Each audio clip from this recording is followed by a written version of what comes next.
Hello, everybody. It's Mrs. Pound. We're working on Chapter 14 on solutions from BJU Chemistry's 5th edition. So today we're going to be taking a look at Section 14.3 on colligative properties, and I am splitting this into two videos. So our objectives for this video are to define colligative property, relate colligative properties to changes in concentration, and calculate boiling point elevation. So the first thing we have to know is, what is a colligative property? These are properties of solvents that change as the number of solute particles in the solution change. So some examples of these properties are vapor pressure, boiling point, freezing point, and osmotic pressure. So this is as we add solute, things about the solvent will change. Their vapor pressure, when the how quickly basically things will evaporate, how they will evaporate. Boiling point will change, freezing point, and osmotic pressure. So vapor pressure depression. This is the lowering of vapor pressure due to the presence of solute particles in a solution.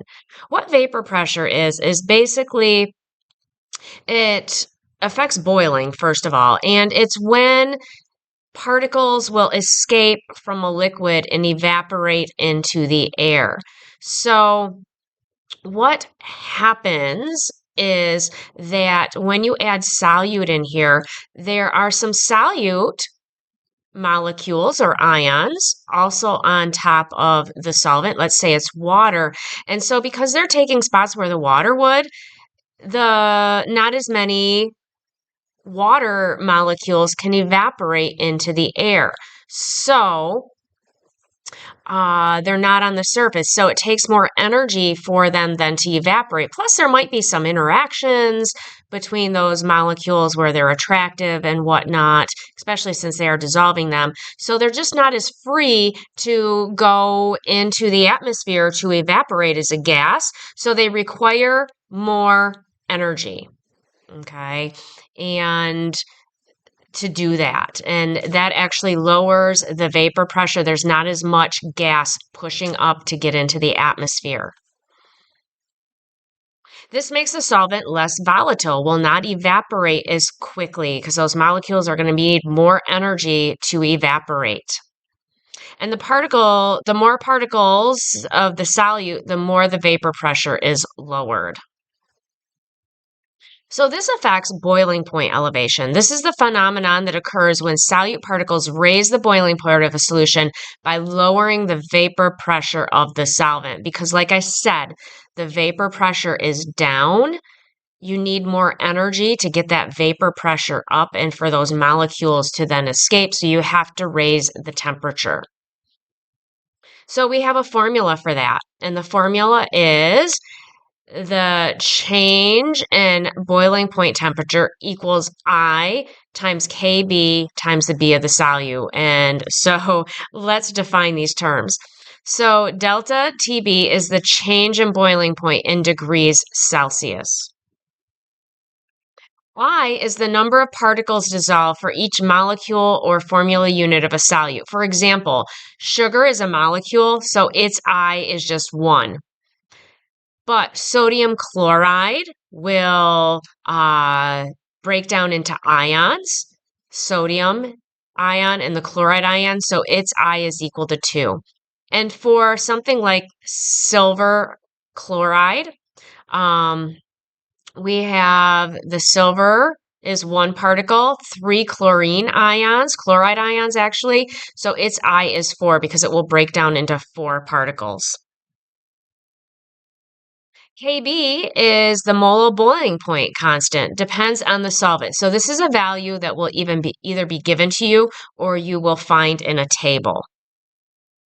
And B solute is the molality of the solution, which we have worked on already in class, finding those values.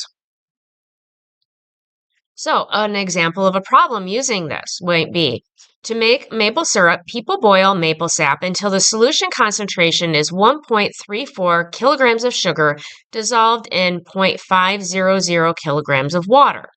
What is the final boiling point of the mixture? So here we have our formula, okay? And we have to figure out, what do we already know? Well, we're looking for the final boiling point. So we're looking for the change in boiling point temperature.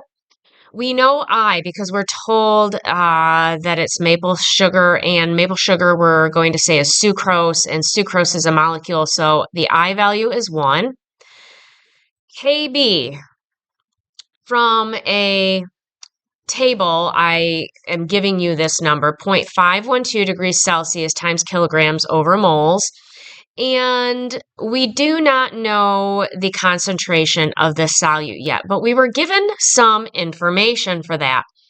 So we know that the formula for the molality of a solute is the number of moles of the solute over the mass of the solvent. So we were given the information. We were not given the number of moles, but we were given the mass, 1.34 kilograms. And we were given the mass of the solvent, 0.500 kilograms. So from this value, by conversion and knowing the molar mass, we can find the number of moles of solute.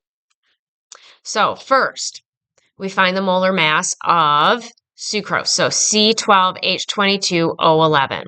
So I look on my periodic table for these numbers. This is what I end up with, 342.300 grams. I'm not going to explain this because you guys should know the process for this.